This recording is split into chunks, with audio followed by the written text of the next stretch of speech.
بالله من الشيطان الرجيم. بسم الله الرحمن الرحيم. السلام عليكم ورحمة الله وبركاته. الحمد لله رب العالمين والعاقبة للمتقين ولا عدوان إلا على الظالمين. أشهد أن لا إله إلا الله وأشهد أن محمدا عبده ورسوله. اللهم صل على سيدنا محمد وعلى آله وصحبه أجمعين. أما بعد. Alhamdulillah, kita syukur kepada Allah malam ini kita dapat untuk rasanya dah 2 kuliah saya dapat hadir. Malam ni pun nyaris-nyaris tak dapat hadir, tapi dengan takdir Allah last minute dapat juga hadir. Walaupun agak lewat banyak, tapi tak apa, kita mula 8.25, kita habis 10 ataupun 11.25.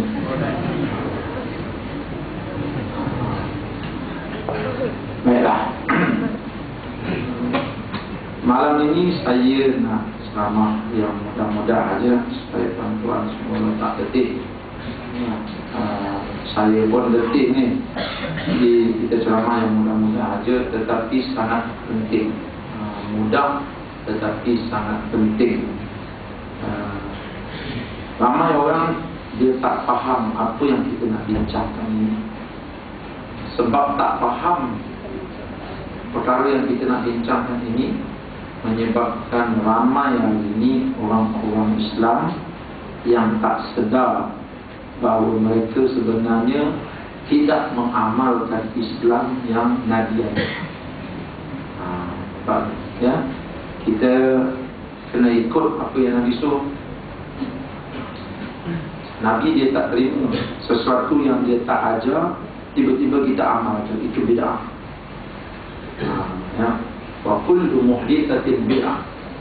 Tiap-tiap benda yang baru yang Nabi tak ajar itu bid'ah.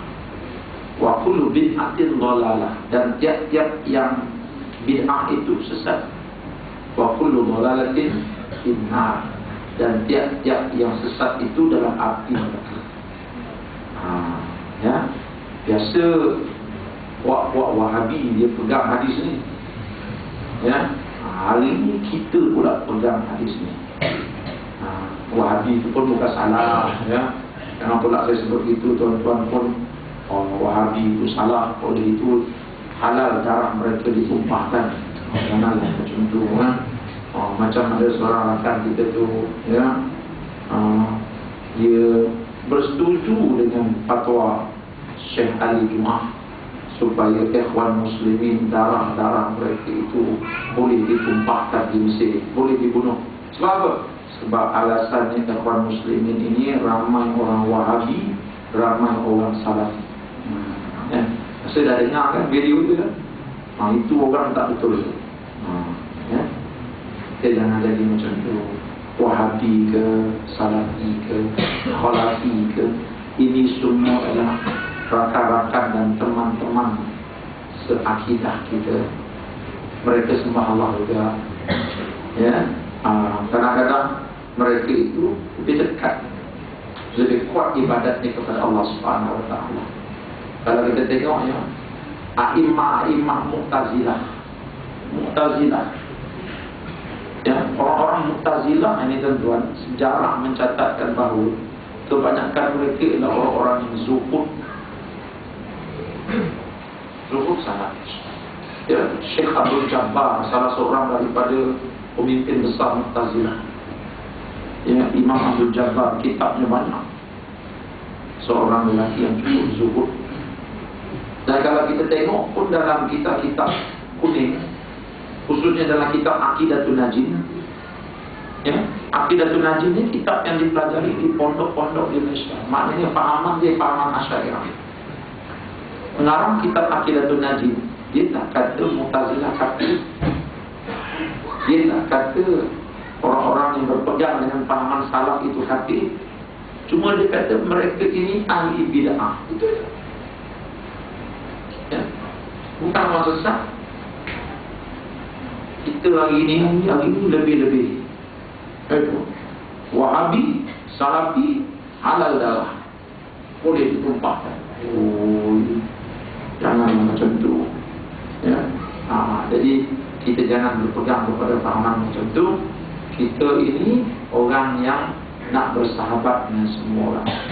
Baik, hari ini saya nak kupas satu tajuk tentang akidah Islam. Kita nak dasarkan perbincangan kita ini melalui sepotong ayat Al-Quran Karim yang tuan-tuan semua dah hafal dah. Hafal surah Al-Kafirun? Siapa tak hafal bangun? Ya, hafal semua ya? Sebab anak-anak murid ramai itu biasa kat sekolah dia begitu. Siapa tak hafal bangun? Jadi kat sini mesti semua orang dah hafal. Ya? Surah Al-Kafirun macam mana bunyi dia? A'udzu billahi minasyaitonir rajim. Bismillahirrahmanirrahim. Qul ya ayyuhal kafirun la a'budu ma ta'budun wa la antum 'abidun ma a'bud wa la ana 'abidun ma 'abadtum wa la antum 'abidun ma a'bud lakum dinukum waliyadin. Subhanallah.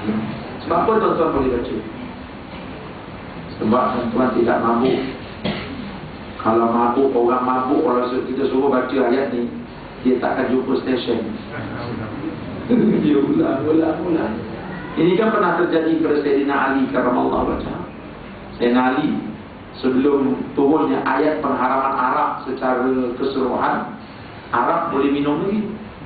Itu dia pun sebelum semayang tu dia minum dulu. Minum agak tekak di teling katanya ya. Minum arak. Bila dah minum arak, kepala dah pusing, naik semayang. Allahu Akbar. Bila Allahu Akbar baca Fatihah lepas. Tiba kuliah al-kafirun main-main. Tak ada prestation kawan ni. Ya, Allah Taala terus turunkan ayat. La taqrabus salata wa antum sukara. Orang Islam, lepas ni jangan kamu hampiri semayang dalam keadaan kamu mabuk. Allah Ta'ala pun turun ayat. Masa nak semayang tak boleh mabuk. Sayyidina Ali pun semenjak hari itu, bila nak semayang minum air sejuk, tak minum arak. Sebab masa nak semayang tak boleh mabuk. Tapi lepas semayang, Assalamualaikum, Assalamualaikum, dia pun kejut mata Tok Nazir. Jom, mana? Ponggang lah apa lagi. Minumlah. Sebab masa tu halal. Masa semayang dia tak boleh. Dia pun minum. Sayyidina Umar tengok ramai sahabat-sahabat jatuh longkang. Yang jatuh longkang tadi, yang jatuh parit tadi. Sayyidina Umar pun tengok, ni apa hal lah kita. Kita ni ummatun wasatah, umat yang menjadi contoh kepada umat yang lain. Takkan jatuh longkang macam ni. Ya, dia pun mengadu kat Nabi. Nabi pun setuju. Tapi Nabi setuju pun tak ada ayat yang mengharamkan arak. Macam mana? Tak lama lepas itu turun ayat yang mengharamkan minum arak secara keseluruhan. Innamal khamru wal maisiru wal ansabu wal azlamu rijsun min amal syaitan fajtanibuh. Itu ayat yang mengharamkan minum arak. Lepas turun ayat ini, para sahabat balik rumah, pecahkan tempayan-tempayan arak mereka. Ambil pecah. Nak buat arak bukan senang tu. Dia kena pegang lama. Ya, cuba pergi kat negara orang putih kan, dia punya tong-tong arak dia pegang lama dulu-dulu. Tapi bila turun ayat tu, para sahabat balik ambil campur, pecahkan dia punya tong arak. Yang tengah minum balik botol arak, habis semua ikut perintah Allah. Ini para sahabat. Ya. Jadi nak cerita yang baru, kuliah ayat Al-Kafirun tadi tu kita boleh baca dengan baik sebab tak mabuk. Ya. Jadi insyaAllah lepas ni tak adalah mabuk kan, sebab arak ni dah haram dah. Cuma fakta saja. Ayat kuliah ayat Al-Kafirun ni sangat penting untuk kita bincang, kerana dia merupakan asas akidah. Ayat kuliah Al-Kafirun ni kata sebagian ulama tafsir, ayat-ayat di dalam dia telah pun dinasahkan hukum. Sebab apa dia kata? Sebab di akhir ayat itu dia kata lakum dinukum waliyadin. Engkau agama engkau, aku agama aku. hukumnya sudah dinasahkan, tetapi ayatnya ada. Kata mereka setengahnya. Sebab apa? Sebab engkau agama engkau, aku agama aku telah dinasahkan dengan ayat-ayat yang menyuruh kita berdakwah. Ud'u ila sabili rabbika bil hikmati wal mau'izatil hasanah wajadilhum billati hiya ahsan.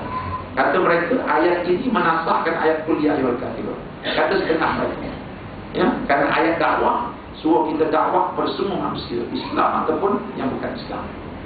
Tetapi kebanyakan para mufassirin kata ayat qul ya ayyuhal kafirun ini belum lagi dinasahkan. Ayatnya ada dan hukumnya pun ada. Sebab dalam Quran ni ayatnya macam-macam. Ada ayat yang ayatnya ada, hukumnya ada. Ya, seperti apa? Ayat apa? Seperti ayat qul huwallahu ahad. Ayatnya ada, hukumnya ada. Allah Ta'ala. Ada ayat dalam Quran, ayatnya ada tapi hukumnya dah tak ada. Ada tapi hukumnya tak ada. Ya. Ada juga ayat yang ayatnya tak ada, hukumnya pun dah tak ada. Ada.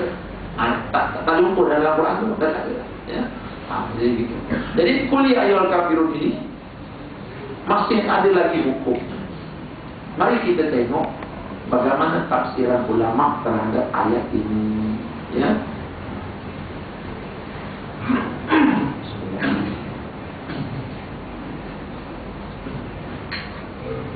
Ayat ini turun sebabnya orang-orang kafir, dia orang ini cari jalan macam mana nak menyekat dakwah Islam. Kadang-kadang mereka guna cara keras, kadang-kadang mereka guna cara lembut, kadang-kadang mereka memujuk, kadang-kadang mereka berkawan.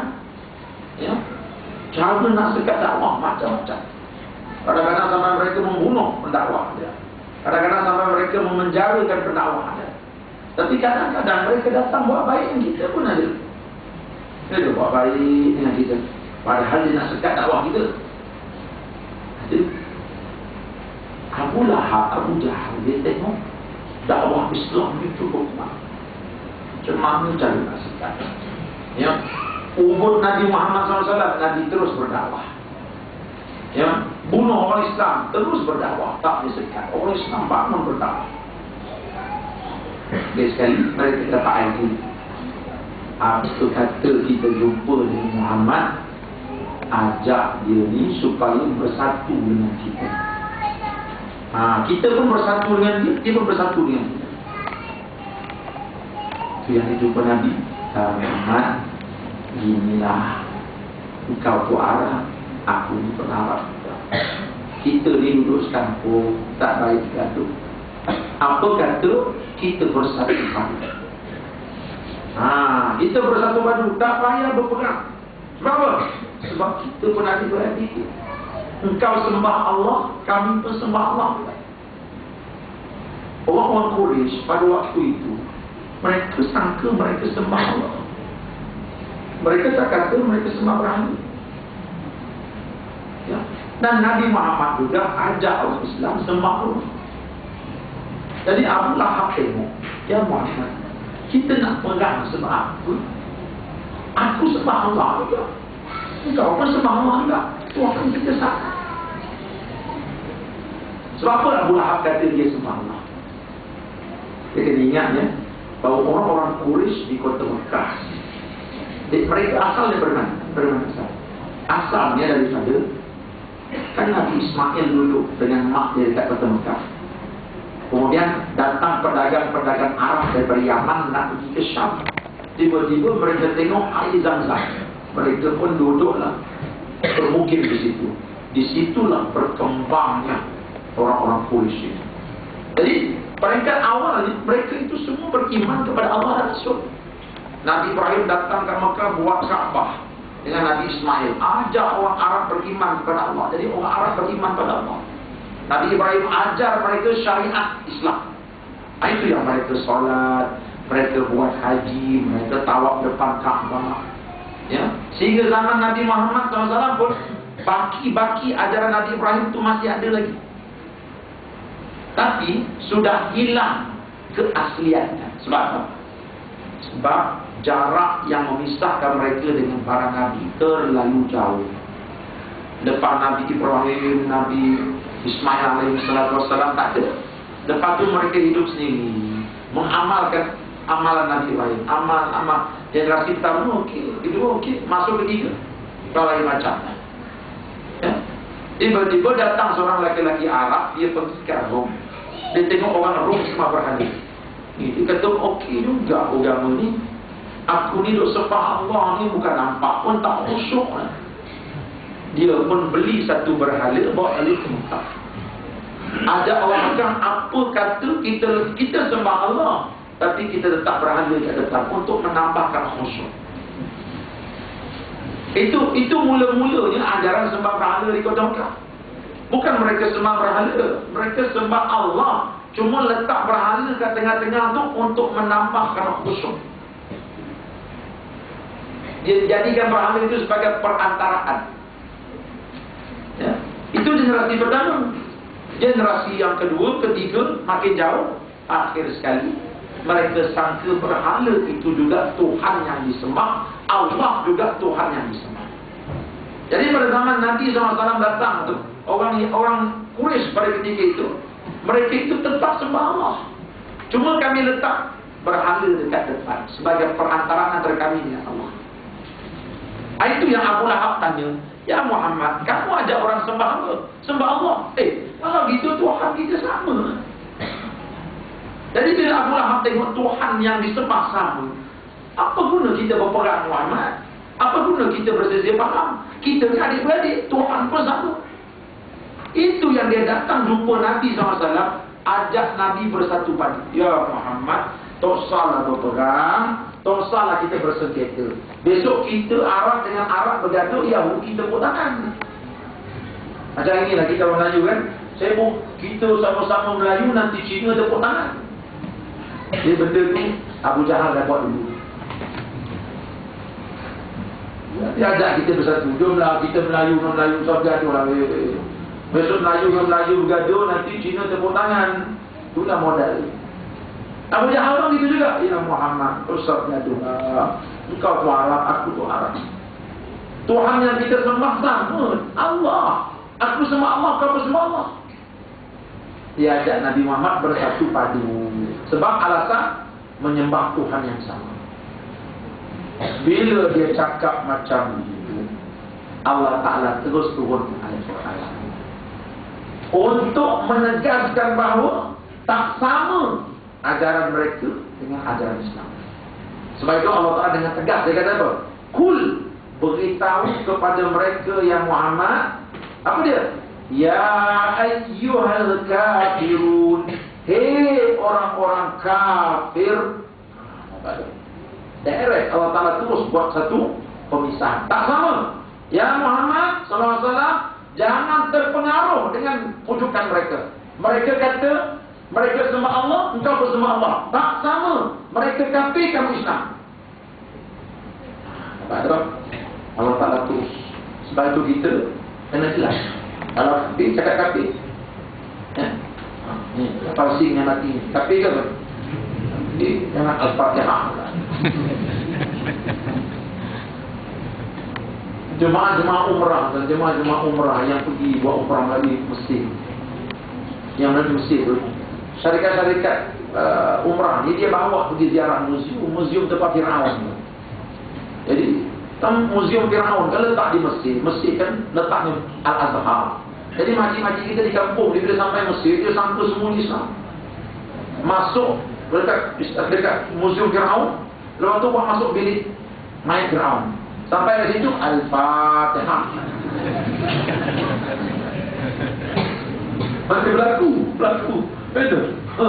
Itu Firaun lah makcik. Ya ke? Oh, tak jadi Al-Fatihah. Mari jangan kapal sini pun Al-Fatihah.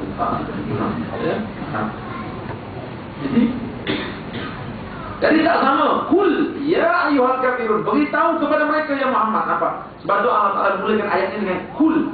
Kul itu apa dia? Fi'il amal. Apa makna fi'il amal? Fi'il subuh.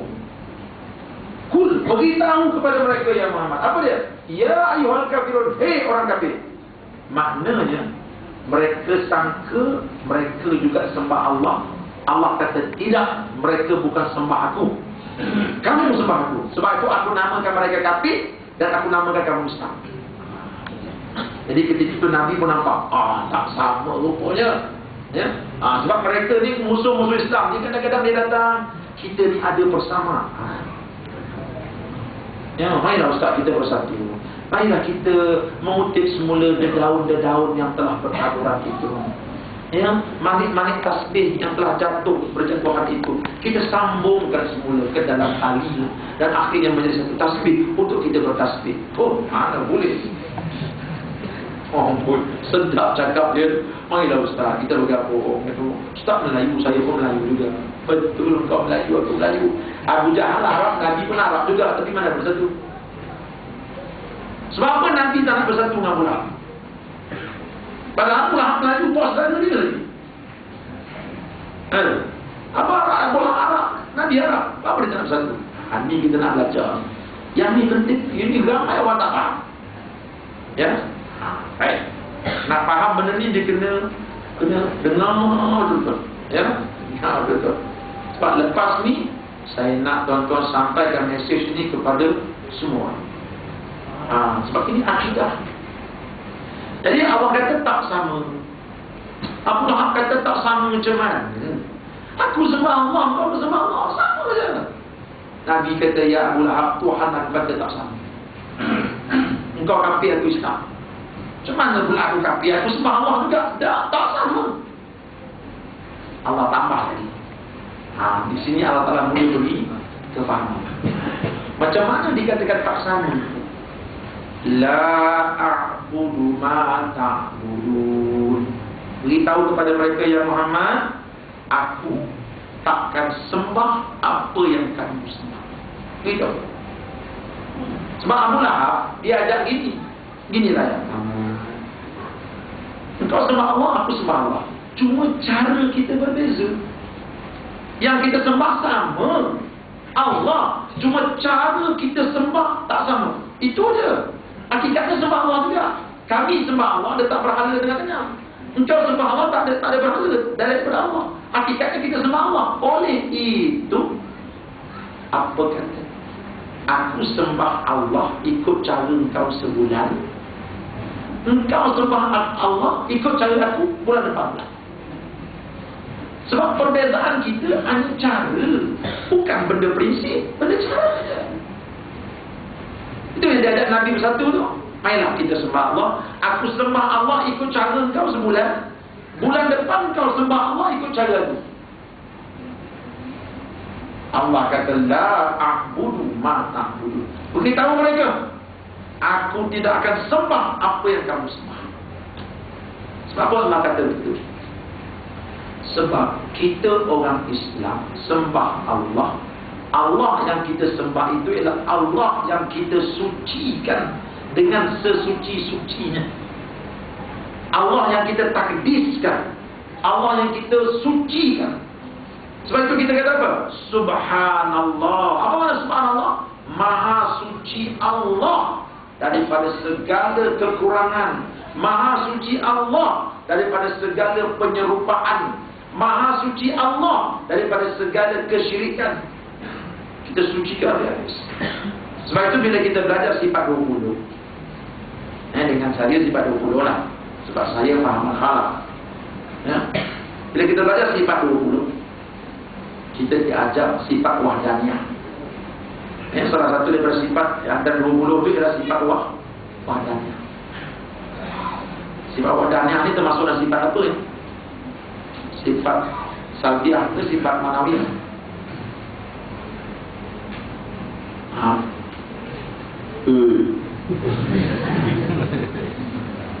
Sifat wahdaniyah ini sifat salbiah itu sifat manawiyah.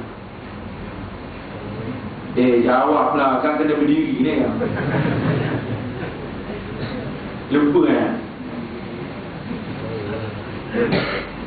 Saya rasa tuan-tuan, oleh itu kena berdiri. Ini yang payah ni tuan-tuan. Kena belajar kitab ni. Kitab sifat 20 ni kena bagi khatam. Fardu ain tu saya suruhkan 1 juta. Baca kitab Faridah. Kenapa Faridah? Bukan Faridah Hanim.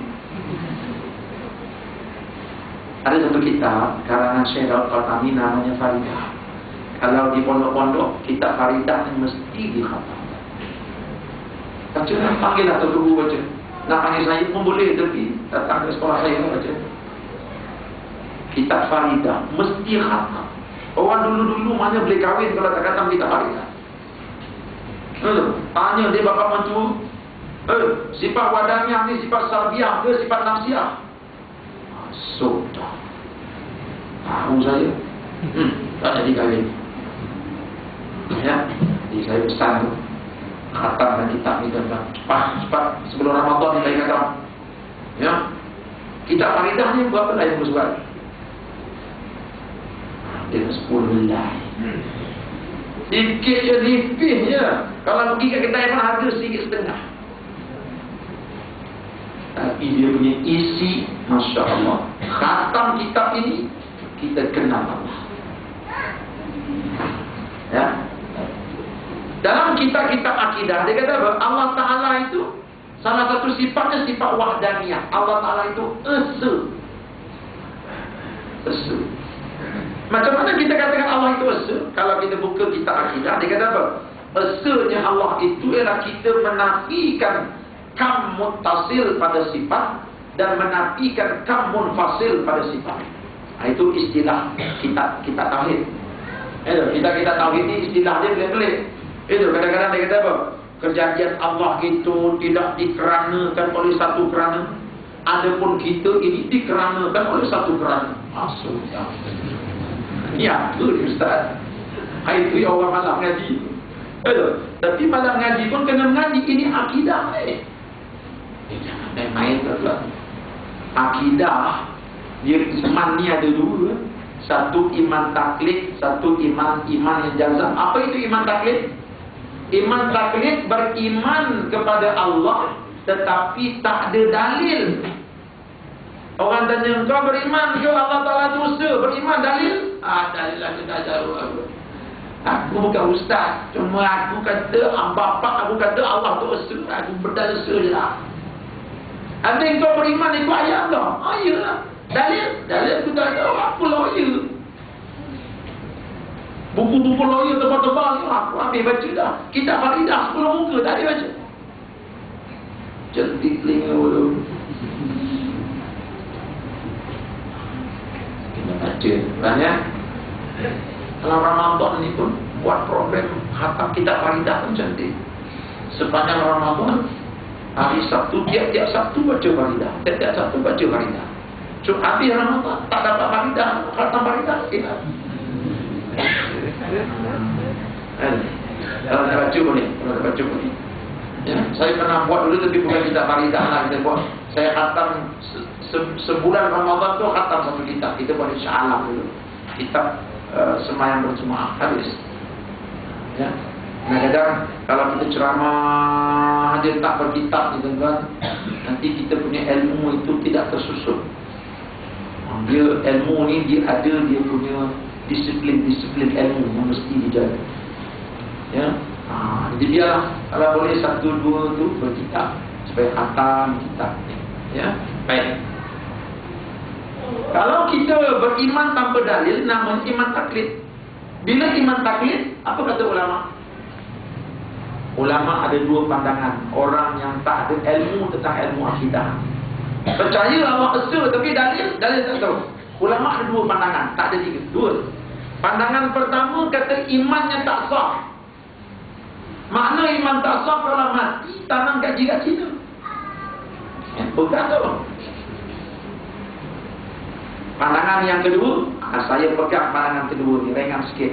Imannya sah, walaupun dia tak belajar akidah, tapi dia dah beriman Allah tu esa, imannya tetap sah.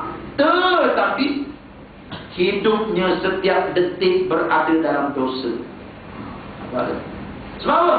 Sebab tak belajar tentang Allah, tak belajar tentang Tuhan yang dia sembah. Benda lain boleh belajar, benda tentang Tuhan yang disembah dia tak nak belajar. Itu Allah marah. Jadi maknanya macam mana pun kena belajar, kena khatam satu kitab akidah. Seperti kata ya, bacalah kitab Faridah. Lepas Faridah kita naik lagi, kita naik Aqidatul Najib ke. Ini kita Faridah ya, kita akidah yang hebat-hebat. Kitab Baquratul Amani. Kitab Baqurah ni satu kitab yang nipis, saya rasa dalam nama kesuran. Rujuk dia tu dikarang oleh seorang ulama Patani, nama Pak Dek.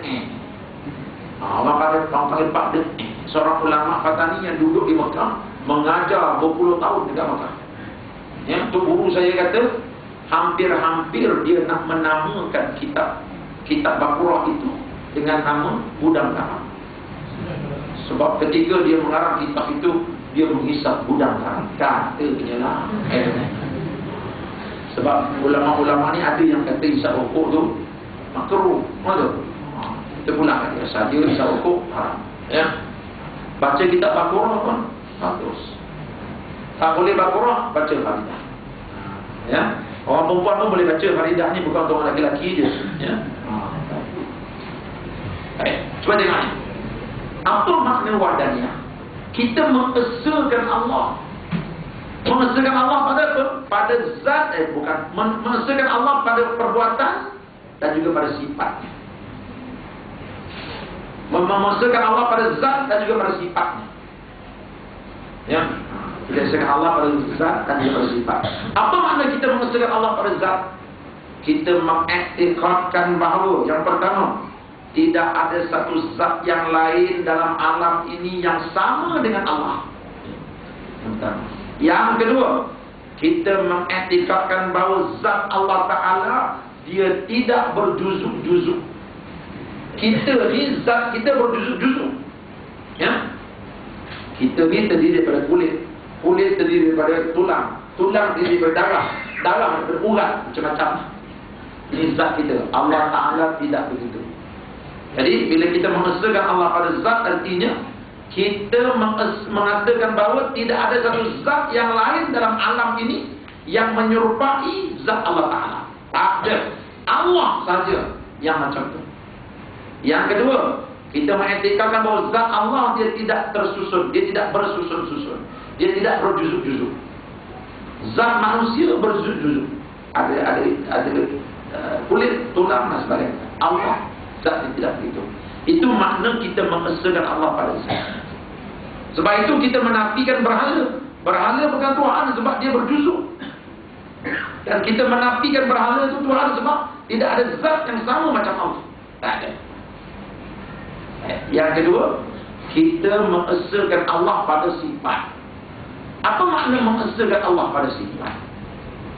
Pertama, kita mengiktikadkan bahawa sifat Allah, tidak ada satu makhluk pun dalam dunia ini sifatnya sama macam Allah.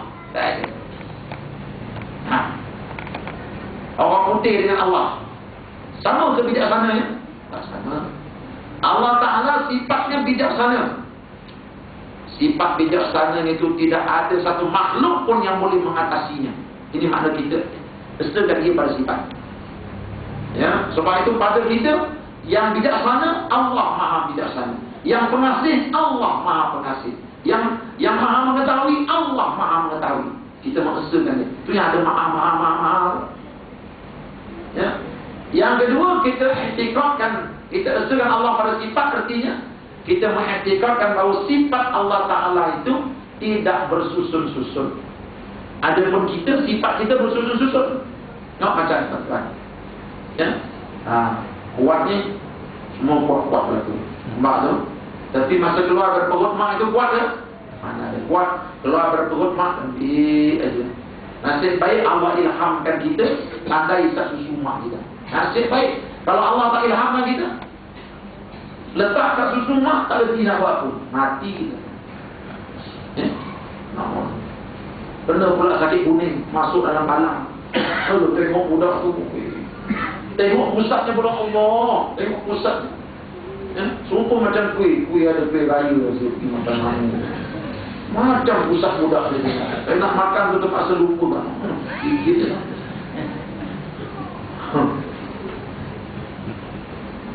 Kita lahir-lahir kan lemah. Tapi bila umur dah 15 tahun dah mula kuat. Kuat datang. Umur 20 tahun lagi kuat, dah mula panggil pergi gimnasium kan. Angkat besi. Umur 20 tahun. Berpetak-petak badannya. Tengok perut dia, berpetak-petak, 6 petak. Tengok dia punya ni. Umur 20 tahun. Umur 25 tahun masuk Mr. Universe. Kau main kuat tu. Umur 30 tahun tarik pas. Pas tu dia tarik. Umur 60 tahun pas tarik. Umur 60 tahun nak bangun mula pegang tiang. Pegang tiang. Umur 70 tahun dah datang pakai tongkat dah. Umur 80 tahun pakai wheelchair. Umur 90 tahun dah terbaring atas tilam. Itu, pudi kecil dia keluar dari perut, masuk pada tiup. Umur 100 tahun dah melepek dah, melepek. Kita pergi tengok pun dah kecil je orang. Dah tak anak dah. Tak suruh tak anak dah. Nampak tak? Jadi kekuatan kita, sifat kuat kita berdusuk-dusuk. Allah Ta'ala tak macam ni. Allah Ta'ala ni esa pada sifat. Sifat dia sememangnya begitu. Kalau dia bijaksana, memang dia bijaksana. Bukan bermula daripada bodoh, pun bijak tu bodoh balik. Kita lain. Kita bijaksana, 8 PhD. Tapi keluar daripada perut mak, bodoh. Betul? Umur 45, 8 PhD. Tunggulah umur dia 100 tahun besok. Apa jadi kat dia? Sudah jadi budak-budak boleh lah. Tengok PhD tergantung tu, gambar dia ambil ijazah. Betul? Umur 100 tahun jadi budak balik, prof tu. Betul? Berbuat aiskrim dengan cucu ni. Apa tu? Kan ilmu kita macam tu. Allah Ta'ala sifat ilmu ni tidak begitu. Itu makna kita mengesakan Allah pada sifat. Ini ringkas saja ni, ringkas saja. Ya. Jadi maknanya kita ni tuan-tuan, sebab apa kita kata la a'budu ma ta'budun. Aku tak sembah apa yang kamu sembah. Sebab Tuhan yang kami sembah ni Tuhan yang kami esakan. Adapun Tuhan yang kamu sembah, ni apa benda ni ada berhala tengah-tengah. Ya. Kamu nak sembah Allah ada berhala tengah-tengah yang besar. Sebagai perantaraan berlaku Allah tu buka, Allah tu bisu ke? Kita tak terima. Kita esakan Allah. Sebab itu kita menolak segala syirik-syirik, segala patung-patung semua kita tak terima. Sebab itu hari ini saya tolak hukum nafsi. Sebab apa kita orang Islam kena tolak hukum nafsi? Sebab akidah kita. Bagi kita tidak ada yang maha bijaksana illallah melainkan Allah. Sebab itu kita tak boleh pakai undang-undang manusia. Undang-undang manusia kita tak tepi, kena ambil undang-undang Allah. Sebab ini etika kita. Kita etikakan dia maha bijaksana. Bila dia maha bijaksana, kita pakai dia punya lah. Tiba-tiba kita ambil dia orang punya, kita tepikan dia. Seolah-olahnya orang itu lebih bijak daripada Allah. Sedangkan akidah kita wadahnya Allah yang maha bijaksana. Akidah tu orang sebelah sana tu dia tak faham benda ni. Dia tahu takdir Allah. Itu ya. Ini benda ni. Ini bukan benda sekadar politik. Ini benda akidah. Jadi sebab itu kita kata apa? La a'budu ma ta'budun. Aku tak akan sembah apa kamu sembah. Sebab Tuhan kami bertuhankan Allah. Allah yang maha esa. Allah yang memiliki sifat-sifat kesempurnaan. Maha suci Allah daripada segala sifat kekurangan. Inilah Allah yang kami sembah. Kami akan sembah Tuhan kami. Yang itu boleh faham ya? Kita pergi ayat seterusnya. La a'budu ma ta'budun. Dia apa? Wala antum abidu nama a'bud. Dan kamu juga takkan sembah apa yang aku sembah. Yang ini pelik. Yang ini pelik. Macam mereka datang volunteer nak sembah Allah ikut cara kita. Allah kata apa? Wala antum abidu nama a'bud. Kamu juga takkan tergamak nak sembah Tuhan kami. Kejut Abu Jahal. Kamu kata kami tak tergamak sembah Tuhan kamu. Tak ada masalah. Jom kita sembah. Jom kita pergi masjid. Jom kami sembah Tuhan kamu. Tak ada masalah. Tuan Abu Jahal, Abu Lahab, dia kata begitu sebab dia tak faham konsep penyembahan di dalam Islam. Ayat ni yang kita nak tekan ni. Wala antum abiduna ma'abud. Kamu juga, hai Abu Jahal, kamu takkan tergamak nak sembah Tuhan aku. Terkejut Abu Jahal. No problem, kami boleh sembah. Kamu boleh sembah Tuhan kami sebab kamu tak tahu konsep penyembahan kami. Kami menyembah Allah ada konsep yang tersendiri, tak sama dengan konsep penyembahan kamu. Tuan-tuan, apa beza konsep penyembahan kita dengan konsep penyembahan mereka? Ni hari ni ramai orang kata dia sembah Tuhan. Kita pun sembah Tuhan ke Allah. Tapi penyembahan kita tak sama dengan penyembahan mereka. Apa makna sembah dalam agama Islam? Marilah pergi sembahyang sembah. Apa makna sembah? Ramai orang faham sembah itu sembahyang lah. Kita rukuk, kita sujud, itulah disembah. Sebenarnya konsep penyembahan dalam Islam bukan sekadar sembahyang. Konsep penyembahan dalam Islam yang dikatakan sembah Allah ialah mentaati perintah Allah dengan penuh rasa hina diri dan harap kepada Allah. Itu makna sembah. Jadi mengapakah solat kita dikatakan kita sembah Allah? Sebab Allah suruh kita sujud, Allah suruh kita rukuk. Bila tiba waktu subuh, Allah suruh sembahyang, kita pun ikut perintah Allah. Itu dikatakan kita sembah Allah. Baik. Bukan sembahyang itu saja sembah Allah dah. Sembahyang itu sebahagian daripada kita menyembah Allah. Sebab sembah dalam Islam artinya taat dan patuh kepada perintah Allah. Daripada mana saya dapat dalil? Dalilnya daripada firman Allah Subhanahu wa ta'ala. Allah kata apa?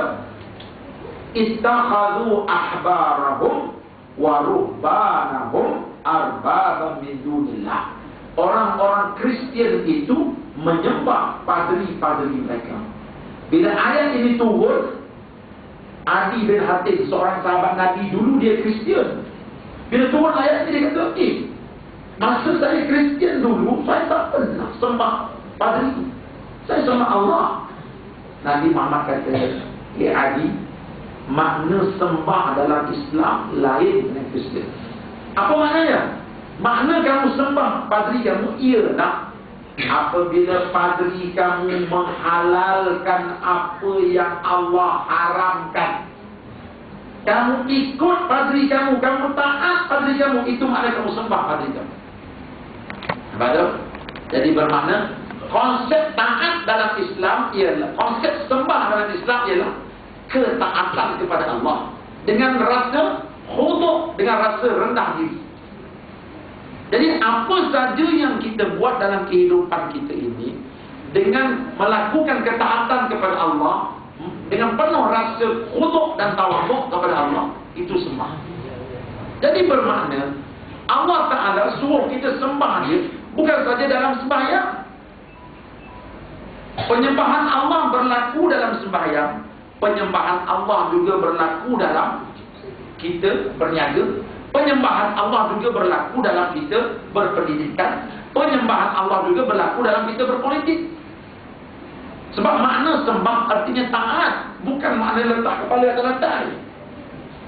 Berbeza dengan pahaman orang kafir. Orang kafir bila kata sembah, ambil colok, okey, itu sembah. Lepas tu dia tinggalkan Tuhan dia dalam kuil dia, dalam biara dia ikut cara dia. Kita tidak. Kita sembah Allah artinya taat kepada Allah. Dalam masjid kita taat, dekat pasar kita taat, atas parlimen kita taat. Ini cara kita sembah Allah. Abu Lahab bila dia dengar macam ni, jadi Allah yang kamu sembah tak macam apa yang kami sembah. Abu Lahab dia sembah Allah. Dalam ketika sembah dia, lepas tu keluar daripada masjid, keluar daripada kuil dia ikut cara dia, dia ambil nafsu dia ambil syaitan dia ikut. Kita Islam tidak. Kita sembah Allah dalam masjid, kita sujud pada Allah. Luar masjid kita masih lagi sujud pada Allah. Cuba nak tengok hari ini. Sebab apa? Sebab kita kata, sebab apa orang Melayu hari ini tak boleh nak bersatu? Sebab orang Melayu hari ini terbagi kepada dua. masing-masing orang Melayu semua sembah Allah. Tetapi cara menyembah Allah tak sama. Tak sama. Semua macam Abu Jahal Lahab. Abu Jahal kata kami sembah Allah. Rasulullah kata kami sembah Allah. Abu Jahal kata sama. Allah kata tak sama. Cara kau sembah Allah tak sama macam orang Islam sembah Allah. Begitu juga yang berlaku pada orang Melayu pada hari ini. Orang Melayu semua dakwa dia sembah Allah. Betul. Tetapi cara menyembah Allah antara Melayu ini dan Melayu ini tak sama. Tengok Melayu A. Saya namakan Melayu A kan. Mereka sembah Allah di dalam masjid, taat pada perintah Allah. Sebab mereka faham sembah artinya taat. Dalam masjid mereka taat pada Allah. Luar masjid mereka taat juga pada Allah. Melayu B pula, dalam masjid sembah Allah, luar masjid Allah dia sepaknya. Dia sembah nafsu dia, dia sembah setan dia sembah orang putih, dia taat orang putih, taat pada setan dia. Cuba tuan-tuan, ibu-ibunya kalau pergi dekat Sobo. Saya tahu Sobo lah sebab pusat peliburan lain saya tak kerti lagi. Sebab itu senang, naik kereta api turun dah Sobo. Mana? Nak pergi yang dekat Sumatera apa perit-perit yang mana tu. Itu tak larat peranan bayarnya. Mahal main. Di Sobo ni boleh lah. Lagipun dia banyak kursi untuk kita menunggu. Ya, sementara isteri kita beli tu kita boleh duduk lepak tidur misalnya. Ada? Ya. Kita pergi dekat Soho. Pergi kat surau bawah. Saya nunggu. Bila tiba waktu semayang, orang Melayu pun datang sembah Allah. Macam mana jadi Melayu tu? Yang datang pakai bodah, datang surau sembah Allah. Yang datang tudung rambut, datang surau sembah Allah. Yang tak pakai tudung pun, jeans ketat, baju ketat, nampak semua bendanya, pun datang, oi Zuhur, oi, mari kita sembah Allah. Masuk dalam surau sembah Allah. Masa dia sembah Allah, masyaallah. Itu. Yang pakai bodah ni pun buka bodah pakai tudung. Pakai tudung, tengok kat cermin, nampak tak rambut? Alhamdulillah tak nampak. Nampak rambut tak sah. Yang tak pakai tudung kat luar tadi pun masuk surau, dia tak semayang pakai tekung, dia tengok cermin dia. Dekat luar tak pakai tudung pun terbuka gitu je, kosong rambutnya. Cincin mahal. Masuk dalam surau, nak semayang, dia pun pakai telekung. You tengok air punya rambut ada keluar tak? Kalau keluar satu tak sah tau, Allah tak suka. Dia pun tengok, oh tak keluar. Boleh. Ya, dia pun Allahu Akbar. Yakin semayang dia diterima. Tengok punya taat dia kepada Allah. Dalam nak semayang, satu lagi rambut pun dia tak bagi keluar. Sebab Allah Ta'ala kata, semayang kalau nampak rambut tak sah. Bukan main taat je. Tapi lepas semayang, dia buka telekung dia mula ambil sikat dia. Itu udah besar rambutnya. Besar rambutnya. Betul-betul kan cincin dia. Lepas tu selama je keluar surau, rambut kata ketutup dah. Saya nak tanya, Allah Ta'ala suruh tutup rambut di dalam semayang saja tu ataupun luar semayang sekali? Dalam semayang dan luar semayang untuk orang perempuan, betul tak? Tapi kakak kita ni, dia sembah Allah, ikut Allah dalam semayang aja. Bila luar semayang Allah dia sepak, dia ikut setan dia. Jadi cara dia sembah Allah tak sama. Nampak tu? Dia sembah Allah dalam semayang aja. Luar semayang dia semayang lain. Makan lain tu. Kita tengok dekat parlimen pula. Dekat parlimen. Kapal sing tu memanglah dia tak sembah Allah lah. Itu. Kita nak tengok ahli-ahli parlimen yang Melayu. Yang Melayu. Ya, yang Islam. Memang semua Islam. Tapi di parlimen tu ahli-ahli parlimen ada dua jenis Islam. Satu Islam yang sembah Allah dalam surau dan juga dalam parlimen. Satu lagi sembah Allah dalam surau, dekat parlimen dia sembah syaitan dia. Kau tengok orang dekat parlimen tu, siapa Tuhan? Tuhan orang parlimen, sistem demokrasinya Tuhan itu ialah suara ramai. Kebenaran itu diukur mengikut suara ramai. Itulah Tuhan mereka. Ya. Jadi 222 kursi itu 221 semua ahli-ahli sekular. Orang Melayu tapi fahaman sekular. Belajar ke Oxford, belajar ke England, belajar ke US, balik sini kau selalu jadi orang putih. 221 orang. Seorang aja tunggu. Seorang tunggu di situ. Tiba-tiba hari itu speaker beri cadangan. Ada pandangan, ada pendapat permohonan untuk kita bincangkan bagi menambahkan pusat-pusat hiburan di negara kita. Mari kita bincangkan baik dan buruknya. 221 ahli parlimen Melayu Islam sekular. Ya, pakai baju Melayu, pakai sungguh GST. Cuma hari itu keris dia tak bawa. Tuan Speaker, pada pandangan saya elok benar kita bertambah lagi kelak-kelak malam. Yang ada dekat dalam mungkin bintang itu tidak mencukupi. Jadi bila kita tambah kelak-kelak malam banyak, ini akan membuka pekerjaan kepada remaja-remaja kita. Jadi remaja-remaja kita ini tidak lagi duduk lepak. Lepak itu adalah virus kepada masyarakat kita. Jadi kalau mereka bekerja di kelak malam, jadi mereka ada kerjaya. Bila mereka ada kerjaya dapat duit, nanti boleh pergi umrah.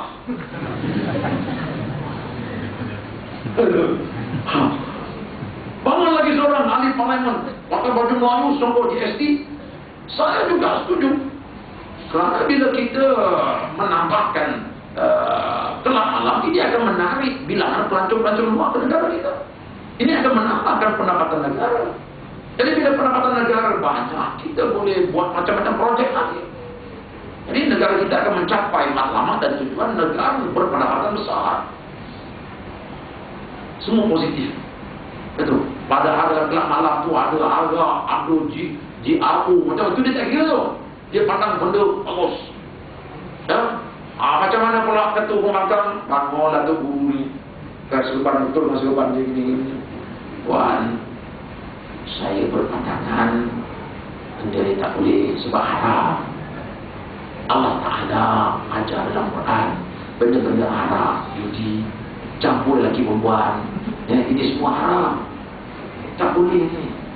Allah Ta'ala kata innamal khamru wal maisir wal ansab wal azlam rijsun min amali syaitan. Tak boleh tuan. Ya. Nabi pun pesan kepada kita, tak boleh benda-benda yang haram ni. Speaker pun nampaknya ada pro dan kontra. Jadi kita kena undi lah. Siapa setuju? Dah 221 Melayu kebangsaan. Kami setuju. Sebab bos saya setuju. Setuju semua, setuju. Setuju. 221 setuju. Padahal mereka tahu bila buat kelak malam apa maksiat yang tak berlaku. Padahal mereka tahu Allah larang benda tu. Tapi dalam parlimen mereka ini angkat tangan setuju. Siapa tak setuju? Seorang. Hamba tak setuju. Ini haram. Jadi nampaknya ramai yang setuju. Maka kita ambil keputusan, kita akan jadikan negara kita hak kelak malam. Ya. Jadi akhirnya terbina. Nampak. Padahal hari Jumaat, sebab apa mereka pergi parlimen pakai baju Melayu? Sebab hari Jumaat mereka pergi sembahyang dekat masjid. Pergi ke masjid sembah Allah, dengar khutbah, doa tu, sembah Allah. Tapi bila pergi parlimen, Allah dia sepak. Dia sembah Allah di masjid saja. Sampai dekat parlimen, Allah sudah tidak disembah lagi. Yang lain tu berbeza dengan kalau dekat parlimen kita 222 kursi, 221 semua ulama-ulama. Semua duduk buku. Datang parlimen, sorban besar-besar, kayu sugi, satu-satu. Masuk parlimen, semua ulama-ulama. Seorang aja, sekular, kita batangan.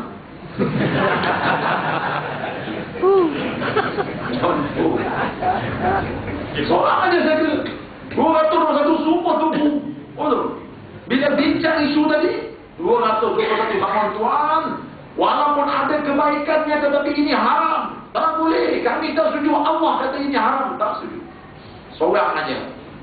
Kita setuju. Betul. Undi 221 orang. Angkat tangan sekali dengan bumi. Tak setuju. Tengok. Mereka mengesahkan Allah pada waktu itu. Allah kata haram, mereka ikut Allah. Mereka sembah Allah di Palembang. Dan di masjid mereka sembah Allah. Nampak tak sekali? Jadi kalaulah konsep penyembahan Allah begini, Abu Lahab kalau dengar, Abu Lahab takkan sembah Allah kita. Sebab apa? Sebab konsep penyembahan Allah dalam Islam ialah sembah Allah di masjid dan sembah Allah di parlimen, sembah Allah di pasar, sembah Allah di pasar, sembah Allah di jalan raya, semua kena sembah.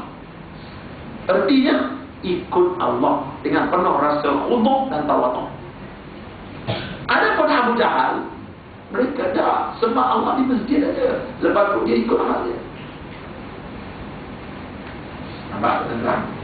Apa yang berlaku dalam Qul ya ayyuhal kafirun sudah berlaku depan mata kita pada hari ini. Berlaku depan mata kita terang-terang. Penyembahan Allah, semua kata sembah Allah, tapi cara sembah Allah tak sama. Kita sembah Allah, kita tolak benda-benda syirik. Mereka sembah Allah, masing-masing pakai tok bomo. Pakai tok bomo. Walaupun benda tu syirik, guna. Pak, yang lain. Sebab itu saya kata, Allah Ta'ala sambung lagi. Wala antum abiduna ma'bud. Lagi apa? Wala ana abidum ma'abadtum. Kalau begitu, aku selama-lamanya tidak akan sembah Tuhan kamu. Lepas itu, wala antum abiduna ma'bud. Dan kamu juga selama-lamanya tidak akan sembah Tuhan kami. Sebab apa? Sebab konsep penyembahan antara kami dan kamu berbeza. Pokok sekular ni tuan-tuan, dia sembah Allah ada ketika-ketika. Ya, tiga kali memang jatuh, dia sembah Allah. Tak boleh kita punya show heboh, berhentikan dulu. Ini time wasted. Kita kena baca Fatihah banyak-banyak. Sebab tu TV3 Al-Fatihah. Tengah-tengah drama, padahal dalam drama tu macam-macam maksiat ada. Berhenti sekejap, Al-Fatihah. Sebab apa? Ini musim kata bang jatuh. Oh, sibuk pergi solat hajat masa ni. Solat hajat saja. Solat hajat. Sebab apa? Musim kata bang jatuh. Besok bila dah habis musim tu, tak ada dah. Semua heboh buat tadi. Semua dibuat. Saya dulu masa zaman budak-budak, masa zaman Tun Razak meninggal dunia, saya dah dulu masa tu suka tengok kartun Scooby-Doo. Suka tengok kartun tu. Pergi rumah jiran masa tu, rumah saya tak ada TV. Masa tu ingat lagi, pergi tengok TV, ambil 20 sen, bayar tak makcik tu. Nak tengok kartun Scooby-Doo petang tu, bayar 20 sen. Pergi 5 adik duduk 20 sen. Makcik tu pula pandai buat bisnes, jual aiskrim Malaysia. Dah lah bayar tu, masuk rumah ni 20 sen, tengok TV ni, beli aiskrim lagi, untung besar makcik tu. Betul? Kalau malam cerita Melayu tu hari Jumaat. Hari Jumaat malam memang penuh lah orang masjid. Padahal TV dia besar ni. Ingat lagi masa tu, bayar 20 sen. Lepas tu mula keluar aiskrim lah, keluar kacang kuda lah, habis untung besar makcik tu. Boleh pergi Mekah ni. Tengah sedap-sedap tengok Scooby-Doo tu, tiba-tiba berhenti. Pergi makcik tu kata, hari ni tak ada Scooby-Doo. Sadi, hari ni ada Quran je. Sebab tu Tun Razak meninggal. Kita pun tengok Quran je. Orang mengaji lah Quran. Oh, bila ada orang meninggal, baca Quran. Lepas 2 minggu, ada balik Scooby-Doo. Nampak? Mereka sembah Allah bila mereka sembah Allah? Bila ada orang mati. Bila tak ada orang mati, dia buat balik syaitan dia. Mereka sembah Allah berkala. Orang mukmin sembah Allah tidak berkala, senantiasa. Sebab sembah itu artinya taat, bukan sembah itu artinya sujud. Jadi sebab itulah hari ini orang Melayu pecah, dia tak boleh bercantum. Sebab itu Nabi Allah Ta'ala tolak penyantuman antara Islam dengan Abu Lahab. Tolak. Sebab apa? Sebab air dengan minyak tak boleh campur. Sebab itu hari ini orang ajak kita, jomlah Ustaz, kita ni sama-sama Melayu. Nanti Melayu dengan Melayu gaduh, Cina tepuk tangan Ustaz. Betul? Nanti Cina tepuk tangan, inilah modal. Kita berfikir, dia tak boleh juga. Kalau Melayu berpecah, Cina tepuk tangan. Kita tak fikir bahawa engkau Melayu, aku pun Melayu. Tapi kita nak bercantum macam mana? Engkau sembah Allah ikut cara engkau, aku sembah Allah ikut cara aku. Tak sama cara kita menyembah. Betul? Cara penyembahan kita tak sama. Engkau sembah Allah ada ketika-ketika. Aku nak sembah Allah setiap masa. Dekat parlimen aku nak sembah. Engkau dekat parlimen kau pijak Allah. Kalau kau sembah Allah dekat parlimen, takkan kau luluskan enakmen yang zalim-zalim tu. Kalau betul kau sembah Allah, DSP takkan lulus. Kalau kau sembah Allah, akta-akta yang zalim ni takkan lulus. Apa tu yang OSA? Kalau mereka sembah Allah, akta tu takkan lulus. ASA takkan lulus kalau mereka sembah Allah. Ini mereka sembah syaitan mereka dalam masjid sembah Allah. Kami tak mahu. Mana boleh kampung itu takkan bercantum. Sebab tu saya kata orang kampung Delik marah saya. Ada satu surau tak bagi dah saya masuk. Sejak Ustaz datang sini orang Melayu berpecah belah. Saya kata sebelum saya datang orang Melayu dah pecah belah kat sini lah. Sebab apa? Sebab orang Melayu kat sini pecah dua kan. Sebab ada satu Melayu, dia sembah Allah, caranya tak sama dengan Melayu yang lain. Pecah. Satu Melayu sembah Allah dalam masjid dan dia terima hudud. Satu Melayu, dia sembah Allah dalam masjid tapi tak terima hudud. Sama je kapal sini. Yang dengar marah. Jadi Ustaz mengkafirkan tadi. Saya tidak mengkafirkan awak. Awak tetap orang Islam. Tapi cara penyembahan kita tak sama. Mari kita sembah Allah ikut cara Nabi Muhammad SAW. Kita sembah Allah, caranya dia sama. Sembah Allah dalam masjid, sembah Allah dekat parlimen sekali. Sembah Allah dekat masjid, sembah Allah dekat bursa saham sekali.